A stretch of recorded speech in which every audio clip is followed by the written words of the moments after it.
2/2/2026 തിങ്കളാഴ്ച ദിവസത്തെ ഫലം.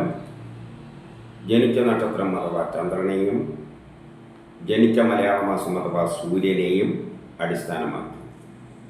ജനിച്ച മലയാള മാസം അറിയില്ലെങ്കിൽ ജാനുവരി 10 ജനിച്ചതെങ്കിൽ ഏതെങ്കിലും മലയാള കലണ്ടർ എടുത്തിട്ട് ജാനുവരി 10 കറസ്പോണ്ടിങ് മലയാള മാസം ഏതാണെന്ന് നോക്കിയാൽ മതി. അശ്വതി, ഭരണി, കാർത്തിക നക്ഷത്രത്തിൽ ജനിക്കുകയും അവരുടെ ജന്മമാസം ഇടവമോ ധനുവോ ആവുകയാണെങ്കിൽ ജോലി കിട്ടാം, പ്രമോഷൻ കിട്ടാം, പുതിയ കർമ്മങ്ങളെല്ലാം തുടങ്ങാൻ പറ്റിയ നല്ലൊരു ദിവസമാണ്. മറ്റുള്ള മാസങ്ങളിലാണ് ജനിച്ചതെങ്കിൽ ഈ പറഞ്ഞ ഗുണമെല്ലാം കിട്ടും. പക്ഷേ കുടുംബപരമായി, സാമ്പത്തികപരമായി, വിദ്യാഭ്യാസപരമായിട്ട് അത്ര നല്ലതല്ല. വസ്തുവാഹനങ്ങളിലൂടെയെല്ലാം ധനനഷ്ടം സംഭവിക്കാം. അതുകൊണ്ട് വസ്തുവാഹനങ്ങളൊന്നും വാങ്ങാനും വിൽക്കാനും പറ്റിയ സമയമല്ല, ദിവസമല്ല. വീട് നിർമ്മാണത്തിനെല്ലാം തടസ്സങ്ങൾ കാണുന്നുണ്ട്.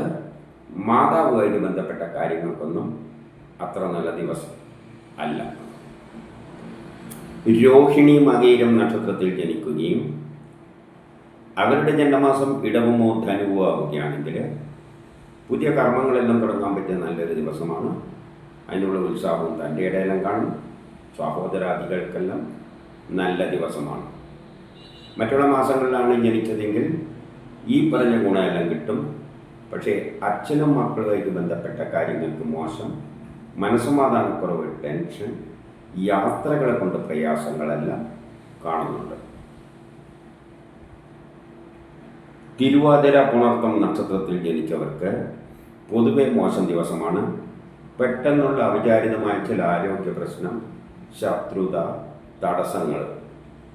ഓപ്പറേഷനൊന്നും പറ്റിയ ദിവസമല്ല. എവിടെയെങ്കിലും തട്ടിമുട്ടി വീഴാതെയെല്ലാം നോക്കണം. കുടുംബപരമായി, സാമ്പത്തികപരമായി, വിദ്യാഭ്യാസപരമായിട്ട് അത്ര നല്ല ദിവസം അല്ല. പക്ഷേ ഇടവത്തിലോ ധനുമാസത്തിലോ ആണ് ജനിച്ചതെങ്കിൽ അവർക്ക് സൂര്യനിൽ നീന്തിക്കുമ്പോൾ ഗ്രഹങ്ങളെല്ലാം വളരെ അനുകൂലമായിട്ടാണ് നിൽക്കുന്നത്. അതുകൊണ്ട് അവരെ സംബന്ധിച്ചിടത്തോളം ഈ പറഞ്ഞ ദോഷങ്ങളൊന്നും അത്ര പ്രബലമല്ല. പൂയം, ആയില്യം നക്ഷത്രത്തിൽ ജനിക്കുകയും അവരുടെ ജന്മമാസം ഇടവമോ ധനുവോ ആവുകയാണെങ്കിൽ വ്യക്തിപരമായി, ആരോഗ്യപരമായി എല്ലാ കാര്യങ്ങൾക്കും നല്ലതാണ്. മറ്റുള്ള മാസങ്ങളിൽ ജനിച്ചവർക്കും വ്യക്തിപരമായ, ആരോഗ്യപരമായ എല്ലാ കാര്യങ്ങൾക്കും നല്ലതാണ്.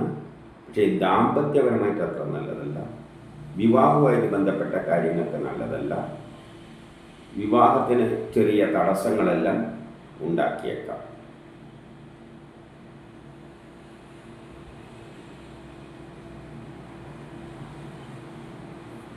മകം, പൂരം, ഉത്രം നക്ഷത്രത്തിൽ ജനിക്കുകയും അവരുടെ ജന്മമാസം ഇടവമോ ധനുവോ ആവുകയാണെങ്കിൽ കേസ് വഴക്കൽ ഉണ്ടെങ്കിൽ അനുകൂലമായ തീരുമാനമുണ്ടാകും. ആരോഗ്യപരമായിട്ട് നല്ലതാണ്. ടെസ്റ്റ് ഇൻ്റർവ്യൂ പോലെയുള്ള നല്ലതാണ്. മത്സര പരീക്ഷകളിലെല്ലാം വിജയിക്കും. എല്ലാ കാര്യത്തിലും വിജയം നേടുന്നൊരു ദിവസമാണ്. മറ്റുള്ള മാസങ്ങളിലാണ് ജനിച്ചതെങ്കിൽ ഈ പറഞ്ഞ ഗുണമെല്ലാം കിട്ടും. പക്ഷേ ട്രാൻസ്ഫർ ഉണ്ടാകാം, അലച്ചിലുകൾ, ആരെങ്കിലും പറ്റിക്കുക, ചതിയിൽപ്പെടുക, അപവാദങ്ങൾ കേൾക്കുക, പണം നഷ്ടപ്പെട്ടു പോവുക, കളവ് പോവുക, ഇതിനെല്ലാം സാധ്യതയുണ്ട്. വിദേശ ഇടപാടുകൾക്കൊന്നും പറ്റിയതല്ല. അതുപോലെ തന്നെ കൊടുക്കൽ വാങ്ങലുകൾക്കൊന്നും പറ്റിയ ദിവസം അല്ല.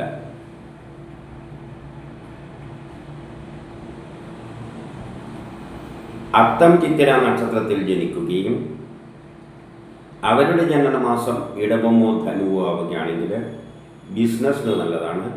വിദേശവുമായിട്ട് ബന്ധപ്പെട്ട കാര്യങ്ങൾക്ക് നല്ലതാണ്. ഷെയർ മാർക്കറ്റ് നിക്ഷേപിക്കാൻ നല്ലതാണ്. പൊതുപ്രവർത്തനങ്ങൾക്കെല്ലാം പറ്റിയതാണ്. സമൂഹത്തിലൊരു അംഗീകാരം എല്ലാം കിട്ടും. കിട്ടേണ്ട പണം എളുപ്പത്തിൽ കിട്ടും. സഹോദരാദികൾക്കെല്ലാം നല്ല ദിവസമാണ്. മറ്റുള്ള മാസങ്ങളിലാണ് ജനിച്ചതെങ്കിൽ ഈ പറഞ്ഞ ഗുണമെല്ലാം കിട്ടും.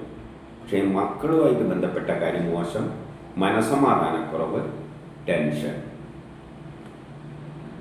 ചോതി, വിശാഖം നക്ഷത്രത്തിൽ ജനിക്കുകയും അവരുടെ ജന്മമാസം ഇടവമോ ധനുവോ ആവുകയാണെങ്കിൽ ജോലി കിട്ടാം, പ്രമോഷൻ കിട്ടാം, പുതിയ കർമ്മങ്ങളെല്ലാം തുടങ്ങാൻ പറ്റിയ നല്ലൊരു ദിവസമാണ്. മറ്റുള്ള മാസങ്ങളിലാണ് ജനിച്ചതെങ്കിൽ ഈ പറഞ്ഞ ഗുണമെല്ലാം കിട്ടും. പക്ഷേ കുടുംബപരമായി, സാമ്പത്തികപരമായി, വിദ്യാഭ്യാസപരമായിട്ട് അത്ര നല്ലതല്ല. വസ്തുവാഹനങ്ങളിലൂടെയെല്ലാം ധനനഷ്ടം സംഭവിക്കാം. അതുകൊണ്ട് വസ്തുവാഹനങ്ങളൊന്നും വാങ്ങാനും വിൽക്കാനും പറ്റിയ ദിവസമല്ല. വീട് നിർമ്മാണത്തിന് തടസ്സങ്ങൾ, മാതാവുമായിട്ട് ബന്ധപ്പെട്ട കാര്യങ്ങൾക്കൊന്നും അത്ര നല്ല ദിവസം അല്ല. അനിഴം കേട്ട നക്ഷത്രത്തിൽ ജനിക്കുകയും അവരുടെ ജന്മമാസം ഇടവമോ ധനുവോ ആവുകയാണെങ്കിൽ പുതിയ കർമ്മങ്ങളെല്ലാം തുടങ്ങാൻ പറ്റിയ നല്ലൊരു ദിവസമാണ്. അതിനുള്ള ഉത്സാഹവും തൻ്റെ ഇടയിലും കാണും. സഹോദരാദികൾക്കെല്ലാം നല്ല ദിവസമാണ്. മറ്റുള്ള മാസങ്ങളിലാണ് ജനിച്ചതെങ്കിലും ഈ പറഞ്ഞ ഗുണമെല്ലാം കിട്ടും. പക്ഷേ അച്ഛനും മക്കളുമായിട്ട് ബന്ധപ്പെട്ട കാര്യം മോശം, മനസ്സമാധാനക്കുറവ്, ടെൻഷൻ, യാത്രകളെ കൊണ്ട് പ്രയാസങ്ങളെല്ലാം കാണുന്നുണ്ട്. മൂലം പൂരാടം നക്ഷത്രത്തിൽ ജനിച്ചവർക്ക് പൊതുവെ മോശം ദിവസമാണ്. കുടുംബപരമായി, സാമ്പത്തികപരമായി, വിദ്യാഭ്യാസപരമായിട്ട് മോശമാണ്. പെട്ടെന്നുള്ള അവിചാരിതമായ ചില ആരോഗ്യ പ്രശ്നങ്ങളും ശത്രുതയും തടസ്സങ്ങളെല്ലാം കാണുന്നുണ്ട്. എവിടെയെങ്കിലും തട്ടിമുട്ടി വീഴാതെയെല്ലാം നോക്കണം. ഓപ്പറേഷനൊന്നും പറ്റിയ ദിവസം അല്ല. എന്നാൽ ഇടവത്തിലോ ധനുമാസത്തിലോ ആണ് ജനിച്ചതെങ്കിൽ അവർക്ക് സൂര്യനിൽ നിന്ന് ഇരിക്കുമ്പോൾ ഗ്രഹങ്ങളെല്ലാം വളരെ അനുകൂലമായിട്ടാണ് നിൽക്കുന്നത്. അതുകൊണ്ട് അവരെ സംബന്ധിച്ചിടത്തോളം ഈ പറഞ്ഞ ദോഷങ്ങളൊന്നും അത്ര പ്രബലമല്ല. ഉത്രാടം നക്ഷത്രത്തിൽ ജനിച്ചവർക്കും പൊതുവെ മോശം ദിവസമാണ്. പെട്ടെന്നുള്ള അവിചാരിതമായ ആരോഗ്യ പ്രശ്നങ്ങളും ശത്രുതയും തടസ്സങ്ങളെല്ലാം കാണുന്നുണ്ട്. ഓപ്പറേഷനൊന്നും പറ്റിയ ദിവസമല്ല. എവിടെയെങ്കിലും തട്ടിമുട്ടി വീഴാതെയെല്ലാം നോക്കണം. കുടുംബപരമായി, സാമ്പത്തികപരമായി, വിദ്യാഭ്യാസപരമായിട്ട് അത്ര നല്ലതല്ല. എന്നാൽ ഇടവത്തിലോ ധനുമാസത്തിലോ ആണ് ജനിച്ചതെങ്കിൽ അവർക്ക് സൂര്യനിൽ നീന്തിക്കുമ്പോൾ ഗ്രഹങ്ങളെല്ലാം വളരെ അനുകൂലമായിട്ടാണ് നിൽക്കുന്നത്. അതുകൊണ്ട് അവരെ സംബന്ധിച്ചിടത്തോളം ഈ പറഞ്ഞ ദോഷങ്ങളൊന്നും അത്ര പ്രബലമല്ല. തിരുവോണം അവിട്ടം നക്ഷത്രത്തിൽ ജനിക്കുകയും അവരുടെ ജന്മമാസം ഇടവമോ ധനുവോ ആവുകയാണെങ്കിൽ ദാമ്പത്യപരമായിട്ട് നല്ലതാണ്. വിവാഹം അന്വേഷിക്കുന്നതിൻ്റെ കണ്ടെത്തും. വിവാഹവുമായിട്ട് ബന്ധപ്പെട്ട എല്ലാ കാര്യങ്ങൾക്കും നല്ലതാണ്. മറ്റുള്ള മാസങ്ങളിലാണ് ജനിച്ചതെങ്കിൽ ഈ പറഞ്ഞ ഗുണമെല്ലാം കിട്ടും. പക്ഷേ വ്യക്തിപരമായി, ആരോഗ്യപരമായിട്ട് അത്ര നല്ല ദിവസമല്ല. അവിട്ടം ചതയം നക്ഷത്രത്തിൽ ജനിക്കുകയും അവരുടെ ജന്മമാസം ഇടവമോ ധനുവോ ആവുകയാണെങ്കിൽ കേസ് വഴക്കലുണ്ടെങ്കിൽ അനുകൂലമായ തീരുമാനമുണ്ടാകും. ആരോഗ്യപരമായിട്ട് നല്ലതാണ്. ടെസ്റ്റ് ഇൻ്റർവ്യൂ പോലെയുള്ളതിന് നല്ലതാണ്. മത്സര പരീക്ഷകളിലെല്ലാം വിജയിക്കും. മറ്റുള്ള മാസങ്ങളിലാണ് ജനിച്ചതെങ്കിൽ ഈ പറഞ്ഞ ഗുണമെല്ലാം കിട്ടും. പക്ഷേ ട്രാൻസ്ഫർ ഉണ്ടായേക്കാം. ആരെങ്കിലും പറ്റിക്കാതെ, ചതിയിൽപ്പെടാതെ, പണം നഷ്ടപ്പെട്ടു പോകാതെ, കളവ് പോകാതെയെല്ലാം സൂക്ഷിക്കണം. ഉത്രട്ടാതി നക്ഷത്രത്തിൽ ജനിക്കുകയും അവരുടെ ജന്മമാസം ഇടവമോ ധനുവോ ആവുകയാണെങ്കിൽ ബിസിനസ്സിന് നല്ലതാണ്. വിദേശമായിട്ട് ബന്ധപ്പെട്ട കാര്യങ്ങൾക്ക് നല്ലതാണ്. ഷെയർ മാർക്കറ്റിൽ നിക്ഷേപിക്കാൻ നല്ലതാണ്. പൊതുപ്രവർത്തനങ്ങൾക്കെല്ലാം പറ്റിയതാണ്. സമൂഹത്തിലൊരു അംഗീകാരമെല്ലാം കിട്ടും. കിട്ടേണ്ട പണം എളുപ്പത്തിൽ കിട്ടും. സഹോദരാദികൾക്കെല്ലാം നല്ല ദിവസമാണ്. മറ്റുള്ള മാസങ്ങളിലാണ് ജനിച്ചതെങ്കിൽ ഈ പറഞ്ഞ ഗുണമെല്ലാം കിട്ടും. പക്ഷേ മക്കളുമായിട്ട് ബന്ധപ്പെട്ട കാര്യം മോശം, മനസ്സമാധാനക്കുറവ്, ടെൻഷൻ. രേവതി നക്ഷത്രത്തിൽ ജനിക്കുകയും അവരുടെ ജന്മമാസം ഇടവമോ ധനുവോ ആവുകയാണെങ്കിൽ ബിസിനസ്സിന് നല്ലതാണ്. വിദേശവുമായിട്ട് ബന്ധപ്പെട്ട കാര്യങ്ങൾക്ക് നല്ലതാണ്. ഷെയർ മാർക്കറ്റിൽ നിക്ഷേപിക്കാൻ നല്ലതാണ്. പൊതുപ്രവർത്തനങ്ങൾക്കെല്ലാം പറ്റിയതാണ്. സമൂഹത്തിലൊരു അംഗീകാരമെല്ലാം കിട്ടും.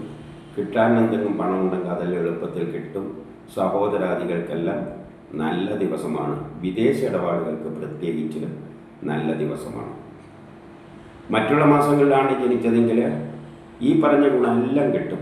പക്ഷേ മക്കളുമായിട്ട് ബന്ധപ്പെട്ട കാര്യം മോശം, മനസ്സമാധാനക്കുറവ്, ടെൻഷനും അതിൻ്റെ കൂട്ടത്തിൽ കാണുന്നുണ്ട്. ഇതാണ് 2 2/2026 തിങ്കളാഴ്ച ദിവസത്തെ ഫലം.